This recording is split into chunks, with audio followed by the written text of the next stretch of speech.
My kids seem to think that I'm playing with them about these seasonings.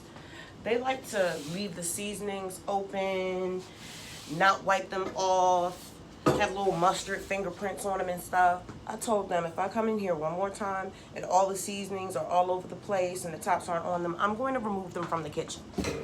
It will be salt and pepper seasoned up in here.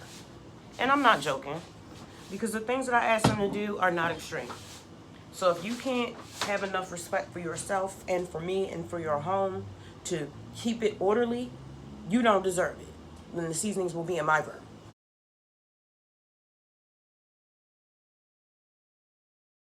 Because now they playing with me. Like, you know the standards that I have, and I don't want to hear, oh, I was just in a hurry. No. Because when you love somebody, you care about the things that they care about. And you know that I want my house spotless at all times. It's a big thing. It's a huge thing. It's literally the only thing I fuss at them about.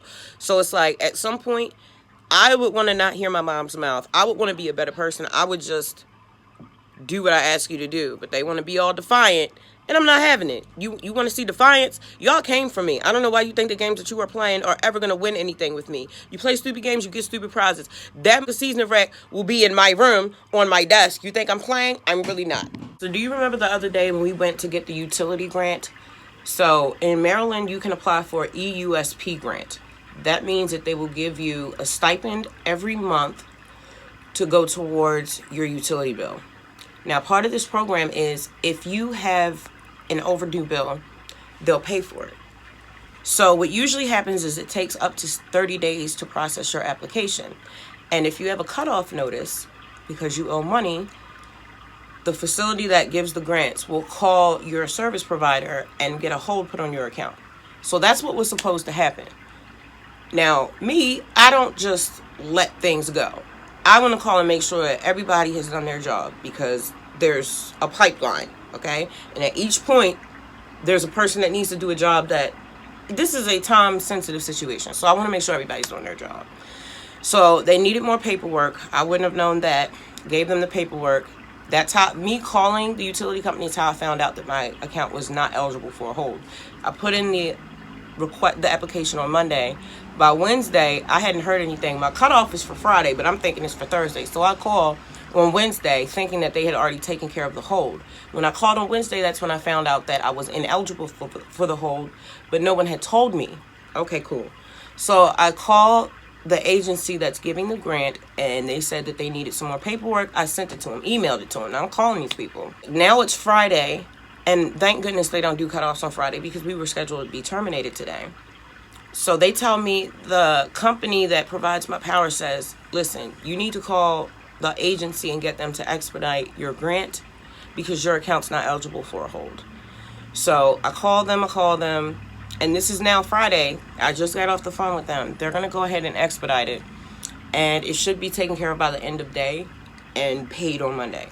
So not only did I call and make sure that I had given them everything that they wanted from the grant place, I then, after I hung up with them, called my service provider and let them know, asked them to make a notation on my account about the fact that my grant will come through by Monday. So when you apply for these programs, if you're in a time-sensitive situation, I highly suggest that you call and make sure that everything has been turned in, everything has been sent, and that everybody is on the same page, because that lady says she had a stack of stuff on her desk, and at first they couldn't even find my paperwork. So this would have been sitting on these people's desks, and my stuff would have gotten cut off, and I would have never known what was going on. So you have got to follow up with these agencies, because at the end of the day, these are just people, okay? And even if it was a robot, it was programmed by a person, and we are fallible. People make mistakes. And also, this is just a job to them. This is my life. Like, it's not going to affect them if my lights get cut off. So follow up, follow through. I'm glad I did it. And I just finished doing my shorts for my long form content. That's how I promote my videos. I used to make specialty shorts, but I don't really do that anymore. Unless one of my animals does something really weird or cute, I just cut my shorts for my long form content and then connect the video to the short. So now I need to go do my stretches, because I've got nerve damage in my shoulder from a car accident.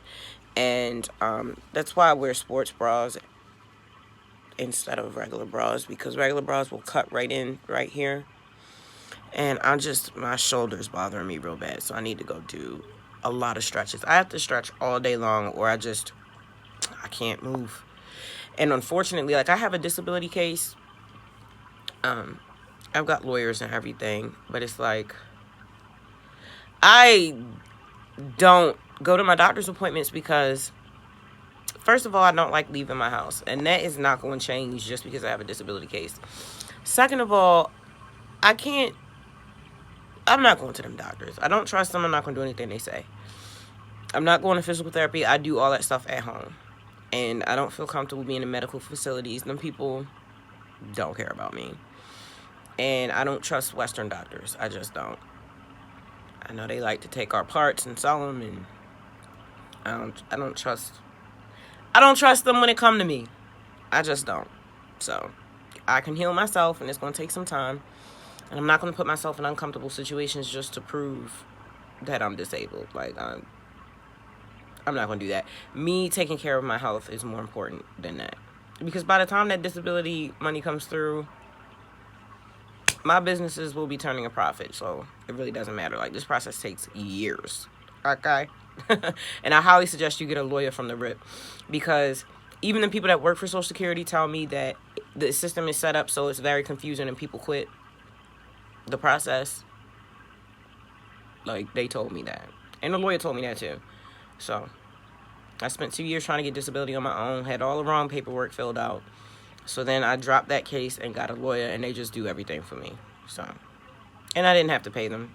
They only take cases they know they can win, and then they'll just take a percentage of your bulk payment. Because when you do get approved for disability, they pay you from the day you applied, not the day you get approved. And if it takes 2 years, then whatever they approved you for, $600, $700, $800, $900 a month, they give you that in back pay. So, needless to say, they're not really trying to help people get approved for disability. They're going to make it as difficult as possible. So, straight from the horse's mouth, that one. When I was praying, I used to say to God that I wasn't worthy of God's love. And I stopped saying that the other day because that's not true at all. I don't know if I got that from church. I feel like I did. You used to be like, oh, we're not worthy and all stuff. That's not true, because if you feel like you're not worthy for God's love, you're going to feel like you're not worthy from love from anybody. And that's just not true. So I started saying, you know what? I am worthy of your love. I am worthy of good things. Yes, I am. I needed to start having my own narrative and not just having the beliefs that the church had. I have my own beliefs, okay? And I do believe that I'm worthy of God's love. I had to change that narrative in my mind, because that started to have me live my life like I wasn't worthy of good things. And just to come from a place of fear all the time. And I'm not doing that anymore. I'm absolutely worthy of good things. Okay? I'm worthy of miracles. I'm worthy of love. I'm worthy of all good things. And that's the narrative that I have in my head. I've been changing the narrative about my life for a while now. And about myself. I define who I am. I define what I want. I define what success looks like for me. I have my own goals and my own outlooks and my own original thoughts. And I am worthy. And so are you. And don't let anybody ever make you feel like you're not, because it's not true. And it doesn't matter whether you've made mistakes or wrong turns in your life. You can always turn it around. And in the universal law, it states that we all have the power to change our lives. And we do. All of us. No matter how far gone you are. Until you in the grave, it ain't too late to change. Okay? And even then, I'm still in here doing my stretches. Watching Just the Bells 10. Is that her name? Just the Bells 10, yes. She just came out with her new cookbook, and she was showing how they did their photo shoots. Because let me tell you what, I wasn't here taking pictures for my thumbnails, right? I'll take them in huge batches. 30, 40, 50 pictures. Because sometimes when I shoot videos, I'll forget to do a thumbnail. Because I've been shooting all day. So then I can just go into my file and use one of my previously shot thumbnail pictures. So I'm in here and I'm getting it. Got my little clicker, click, doing my thing. Really thinking I'm doing something. Judah gonna walk in here and be like, do you want me to come in here and do a real photo shoot for you, for your social media? A real photo shoot? Why? Just because I'm a one-man band? I got my little lighting. I got my intentional framework. I got my stand. I got my clicker. How does not a real photo shoot? How does not a real photo shoot? Because you ain't in here. It be your own kind. I'm telling you, them Pisces. I have a lot of tightness up in here. And so I have to massage my back. So I'll be watching YouTube and I'm having to do this massage. And then I'll pull my neck to the other side and I have to massage my entire neck all the way up to here, to the back of my head. And then just go down. And then just go down. And this is why while having bilateral carpal tunnel. So this is very straining. But if I don't do it, I won't be able to move my shoulders. And so these are things I have to do all throughout the day. If I went more than one day without doing this, this way, I'll be like this. Like, taking care of my physical health is not an option to not do. Like, not taking care of it is not even an option. My body just won't function. It's like, okay, you don't want to give me support, I ain't finna work. How about that? My body will shut down. All the way down. Right on me. My body, like my cat and my children, have trained me how to treat it. Absolutely. And I've been doing a lot better with being kinder, being more compassionate. That I've had to really pause, do long pauses in deep intentional breaths, and just looking at my children when they say something that would usually trigger me, because I don't want to argue. It's immature and that's not what I want. I really do want to understand how my kids feel, and how they feel does matter. I used to say stuff like, your feelings don't belong in this conversation because I'm just giving you an order. Like, I'm telling you to do something. So how you feel about me telling you to do something is not relevant. All until I realized that I'm also emotional and that my kids also hurt my feelings, not on purpose, but I get in my feelings about these things that my kids say sometimes. So if I want them to feel like my feelings matter, then I need to, in kind, make sure that I'm making them feel like their feelings matter. And not just making them feel like it. For me, I want to actually care about their feelings in the moment. Because it can't be easy to have me as a mom and having such high expectations. So I really needed to see through their eyes, because I do care about their feelings. And I don't want them to grow up to be people who don't care about other people's feelings. So I'm working on it. And if it wasn't for my kids, being kind would not even be a priority. I'm not even going to hold you. Because I've been taken advantage of so much that I would just go into full beast mode and be a monster and be 95% in my masculine energy if it wasn't for my kids. Those children have me wanting to be submissive to God, feminine, soft, compassionate, and daggone near perfect. And those are the standards I have for myself because of them. Because I was a whole different person before I had them. First of all, I didn't care about life. I had been through so much trauma, and I was alone in life, physically, literally. And so I didn't value life. I didn't value my life. And I was wild, just wild. And not consciously and purposefully living. But after I had those babies with that man that I loved so much and stayed married to for 20 years, everything changed. First of all, I felt superhuman. I'm like, if I can go through all of that and survive, I can do anything. When I pushed that baby out, you couldn't tell me I wasn't Superwoman. Okay? And I immediately knew I wanted to have another one. It was the greatest thing I had ever done. On that day, I saw I knew, I felt my worth down into my soul.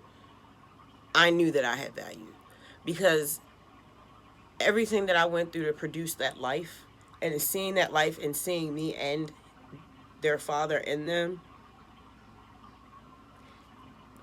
there are no words to describe that experience. And I'm glad that I got to have it. And I had it 6 times. 5 boys, 1 girl. And you know, it's sad the way things worked out with their dad. As you may or may not know, he passed in 2022 on his birthday because he overdosed. But he did it on purpose. Either he did it on purpose or it was done to him, but he knew it was finna happen and he told me. And, you know, it's very unfortunate that they don't have their dad anymore. But they have me. They have me. Forever. Even after my body drops. And one of me, Trump, 10 of him, baby. I'm really becoming more serious about my spirituality, about my parenting, specifically in the area of making sure that my kids are trained properly in every aspect of being able to keep a home, in connecting with spirit properly, and knowing how to move as a woman in this world. Each one of those things that I just mentioned were for each one of my kids, and that's what I'm working on with each of them. One of them is having a hard time connecting with spirit. One of them is learning how to keep a home. And one of them is learning her power and how to use it. So that's what we're working on. You know, there are benefits to being a single mom. I get to raise my children the way that I want to. And they never have to see me disagree or argue with anyone. There's no unnecessary sexual energy in the house. Like, it's just me. And I can totally focus on them. I'm so glad that I get to do this. Because when I was with their dad,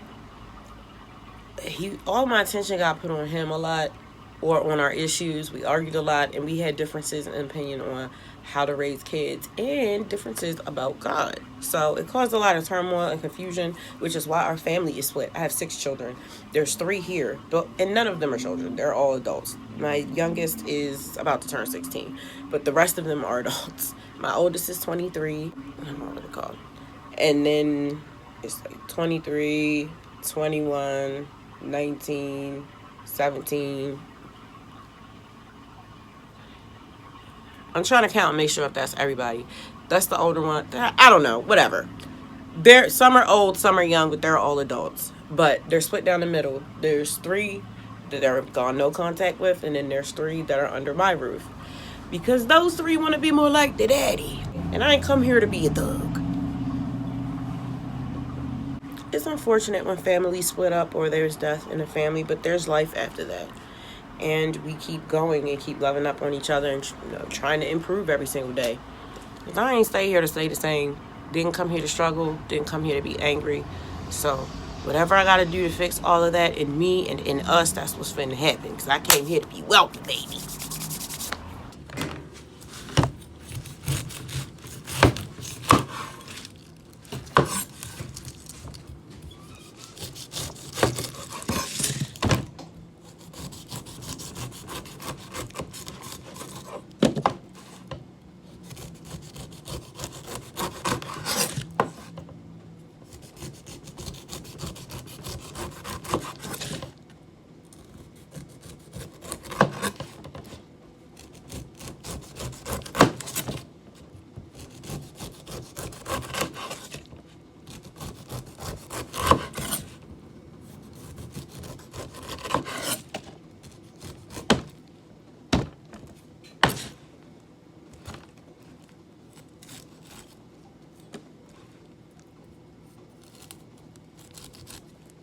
My kids are picky about that part.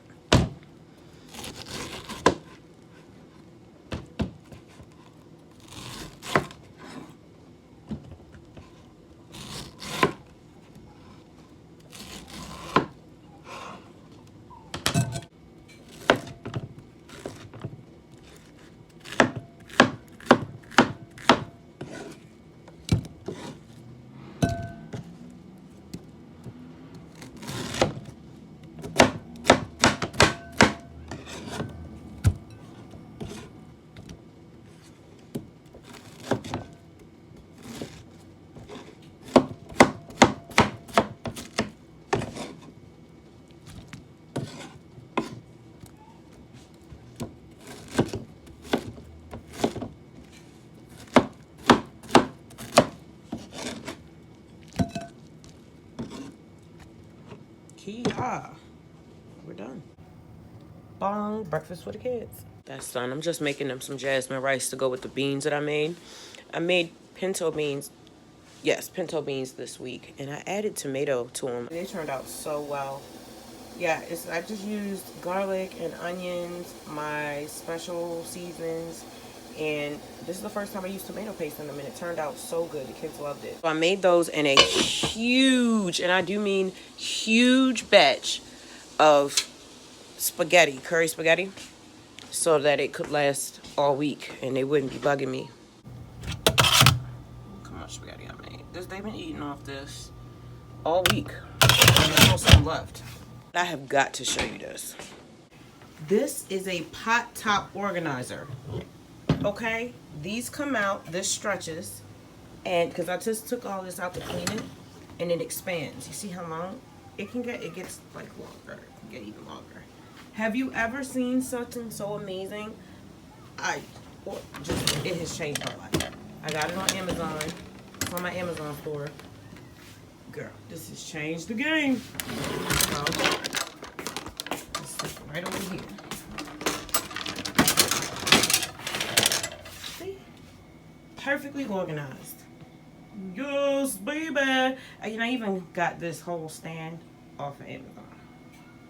Girl, everything in here came from Amazon. That too. This too. This is where I keep my dry storage and my seasoning. When I moved here, this place was infested with roaches, and I told that landlady I would never use her cabinets. And to this day, I don't. I don't care. I ain't finna use them cabinets. What I primarily live off of, my antioxidant hot cocoa. Yes, God. Listen. Usually I have agave nectar in here. I've got brown sugar. I cannot stand sugar. My body doesn't like sugar, but I need my hot cocoa, okay? And I'm waiting for my agave to get dropped off Amazon. You already lost my avocado oil today. Stop playing with me, baby. Stop playing with me. Now we're going to get the rice. And this is how I get my rice. So I got this lovely doodad off of Amazon. It can hold 100 pounds of whatever you can put up in there. And I go to the bodega and I buy my rice. Either 50 pounds or 100 pounds, and it's only $1 a pound.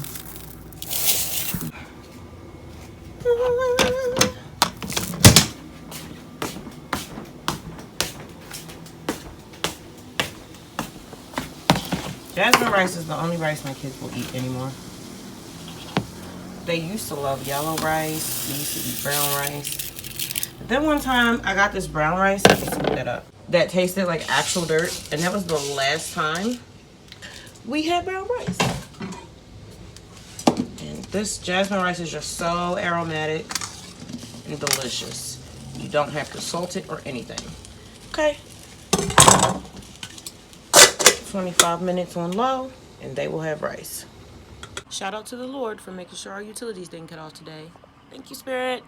My 15-year-old getting a little bit too grown. Why are you opening my Amazon packages? Who told you to do that?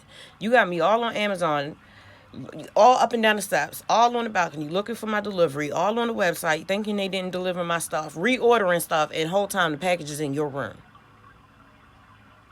Then you want to look at me like I'm crazy when I say, why are you touching, let alone opening my packages, and why is my package in your room? I can't stand living with teenagers, bro. Everybody act like I'm the problem. Okay. It's 2:24 p.m. and this will be my first meal. Fire wanted potatoes, so I made us some in the oven. I got my Fury seasoning on there and just some onions in the oven at 450 for 30 minutes. And these are so good. This is a pain day for me. I cannot get my shoulder to act right. Some days are harder than others. Not just with the mental health stuff, with the physical stuff too. So I feel like I'm in constant pain, but I'm so used to it. I'm just used to it. But it's days like this. I don't know if it's been the rain or what. It's a little bit more painful, but that's okay. I have a high tolerance for pain at this point. I'm very tired. I'm tired. But we have our live tomorrow. I'm so excited. I go live at 8:15 p.m. Eastern Standard Time. Every Saturday at 8:15. And it's called the All Things Female show. And we talk about all things female. Parenting, spirituality, all types of stuff. So hopefully I will see you guys in my live tomorrow. I'm going to chill for the rest of the day. I wanted to read this chapter of this book for like a week. And I just haven't been in a reading space, honestly. But I'm probably going to do that. I try to make myself read something every day. It doesn't always happen. I didn't watch YouTube at all yesterday. I took a break. I watched Gotham yesterday. I love Batman. Like, I love Batman. And they have a whole show, Gotham, for free on Tubi. I'm being nosy. I'm looking at these people across the street because who is that man with the face tats? It ain't none of my business. But it is my business because it's across the street from where I live. He didn't pull his pants up. Well, I will see y'all at my live tomorrow. I love you so much. And thank you for spending time with me here in Fury World. If you'd like to check out my music, it's available on all music streaming platforms worldwide under my artist name, The Fury of Abyss. I love you, and I'll catch you in the next episode. Peace.